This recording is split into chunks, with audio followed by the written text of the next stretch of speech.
Hello friends, welcome to Roopa's super kitchen. ಇವತ್ತು Mangalore buns ಹೇಗೆ ಮಾಡೋದಂತ ತೋರಿಸ್ತೀನಿ.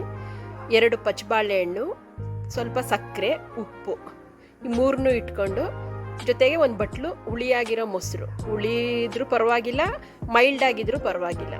ಮಿಕ್ಸಿಗೆ ನೋಡಿ ಬಾಳೆಹಣ್ಣು ಸಿಪ್ಪೆ ತೆಗೆದು ಬಾಳೆಹಣ್ಣು, ಅದಕ್ಕೆ ಉಪ್ಪು ಮತ್ತು ಸಕ್ಕರೆ, ಈ ಮೂರನ್ನು ಹಾಕ್ಕೊಂಡು ಗ್ರೈಂಡ್ ಮಾಡ್ಕೋಬೇಕು.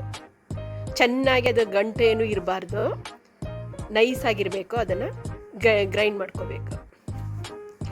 ನೋಡಿ ಇವಾಗ ಗ್ರೈಂಡ್ ಆಗಿದೆ. ಇದನ್ನು ಒಂದು ಬಟ್ಲಿಗೆ ಹಾಕೊಳ್ಳೋಣ.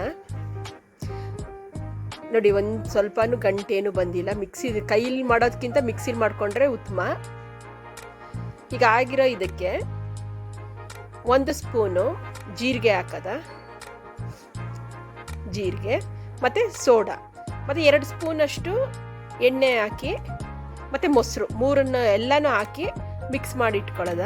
ಈಗ ಮೈದಾ ಹಿಟ್ಟನ್ನು ಬೆರೆಸಿ ಕಲಿಸ್ಕೋಬೇಕು. ನೋಡಿ ಯಾವುದೇ ಕಾರಣಕ್ಕೂ ನೀರು ಹಾಕಬೇಡಿ, ಯಾಕಂದರೆ ಬಾಳೆಹಣ್ಣು ಸಕ್ಕರೆಯಲ್ಲೇ ನೀರಿನ ಅಂಶ ಇರೋದ್ರಿಂದ ಅದಕ್ಕೇನೆ ಎಷ್ಟು ಮೈದಾ ಹಿಟ್ಟು ಅಂತ ಗೊತ್ತಾಗೋದಿಲ್ಲ. ನೋಡಿ ಅದನ್ನು ರಾತ್ರಿಯೇ ಕಲಸಿಟ್ಬಿಟ್ರೆ ಬೆಳಗ್ಗೆ ಅಷ್ಟರಲ್ಲಿ ನೋಡಿ ಈ ಥರ ಉಬ್ಬಿದೆ ಹಿಟ್ಟು.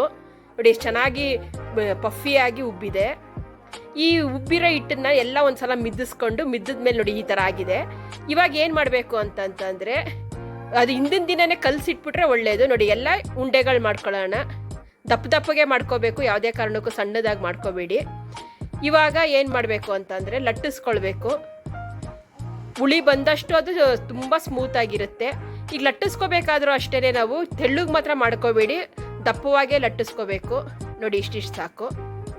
ಈ ಲಟ್ಟಿಸ್ಕೊಂಡಿರೋ ಮೈದಾ ಇದಕ್ಕೆ ಎಣ್ಣೆ ಕಾಯಕ್ಕಿಟ್ಟಿದ್ದೀನಿ. ನೋಡಿ ಈಗ ಎಣ್ಣೆ ಚೆನ್ನಾಗಿ ಕಾದಿದೆ. ನೋಡಿ ಈಗ ಹಾಕ್ಬಿಟ್ಟು ಅದೇನು ಮುಟ್ಟಬೇಡಿ, ಅದೇ ಮೇಲೆ ಬರುತ್ತೆ. ನೋಡಿ ಈಗ ಮೇಲೆ ಬರ್ತಾ ಇರ್ತದೆ. ಅದ್ರ ಮೇಲೆ ಸ್ವಲ್ಪ ಎಣ್ಣೆನ ಇದು ಮಾಡ್ತಾಯಿದ್ರೆ ನೋಡಿ ಎಲ್ಲ ಉಬ್ಕೊಂಡು ಬರುತ್ತೆ. ಮಾತ್ರ ತುಂಬ ಚೆನ್ನಾಗಿರುತ್ತೆ. ನೀವು ಯಾವತ್ತೂ ಅಷ್ಟೇ ಹಿಂದಿನ ದಿನವೇ ಕಲಸಿಟ್ಬಿಟ್ಟು ಬೆಳಗ್ಗೆ ಟಿಫನ್ ಮಾಡ್ಕೊಂಡ್ರೇ ಚೆನ್ನಾಗಿರುತ್ತೆ. ನೋಡಿ ಉಬ್ಬುತ್ತೆ. ಈಗ ಉಬ್ಬಿಟ್ಟು ಈಗ ತಿರ್ವಾಕ್ಬೇಕು. ಆ ಕಡೆನೇ ತಿರ್ವಾಕೊಂಡು 2 ಕಡೆನೂ ಚೆನ್ನಾಗಿ ಬೇಯಿಸ್ಕೋಬೇಕು. ಮಾತ್ರ ಬ್ರೌನ್ ಆಗಿ ಬರಬೇಕು. ನೋಡಿ ತಿರ್ವಾಕಿದ್ದೀನಿ. ಈಗ ನೋಡಿ 2 ಕಡೆನೂ ಈ ಥರ ಬ್ರೌನ್ ಆಗಿ ಬರುತ್ತೆ. ನೋಡಿ ಇನ್ನೊಂದು ಹಾಕಿದ್ದೀನಿ, ಅದನ್ನು ಕೂಡ ಚೆನ್ನಾಗಿ ಉಬ್ಬು ಬಂದಿದೆ. ಈ ಉಬ್ಬು ಬಂದ ಮೇಲೆ ಮಾಮೂಲಿ ಬಂದ್ ಥರನೇ ಅಷ್ಟೇ, ಮಧ್ಯದಲ್ಲಿ ಸೀಳುತ್ತೆ. ಅದು ತುಂಬ ಪಫಿಯಾಗಿರುತ್ತೆ, ತುಂಬ್ಕೊಂಡು ಬಂದಿದೆ. ನೋಡಿ ಪೂರಿ ಹಿಟ್ಟಾಗೆ ಬನ್ಸು. ನೋಡಿ ಮಧ್ಯದಲ್ಲಿ ನೋಡಿ ಸೀಳಿದೆ. ಬಾಳೆಹಣ್ಣು ಹಾಕಿದ್ರೆ ತುಂಬ ಸ್ಮೂತಾಗಿ ಬರುತ್ತೆ. ಅಕಸ್ಮಾತ್ ಸಂಜೆ ಸ್ನ್ಯಾಕ್ಸ್ ಮಾಡಬೇಕಂದ್ರೆ ಬೆಳಗ್ಗೆ ಕಲಸಿಡಿ, ಬೆಳಗ್ಗೆ ಟಿಫನ್ ಮಾಡಬೇಕಂದ್ರೆ ಹಿಂದಿನ ದಿನ ರಾತ್ರಿನೇ ಕಲಸಿಡಬೇಕು. ನೋಡಿ ಇವಾಗ ಚೆನ್ನಾಗಿ 2 ಕಡೆನೂ ಬ್ರೌನ್ ಆಗಿ ಬೇಯಿಸ್ಕೊಂಡಿದ್ದೀನಿ. ಚೆನ್ನಾಗಿ ಬೇಯಿಸ್ಕೊಂಡು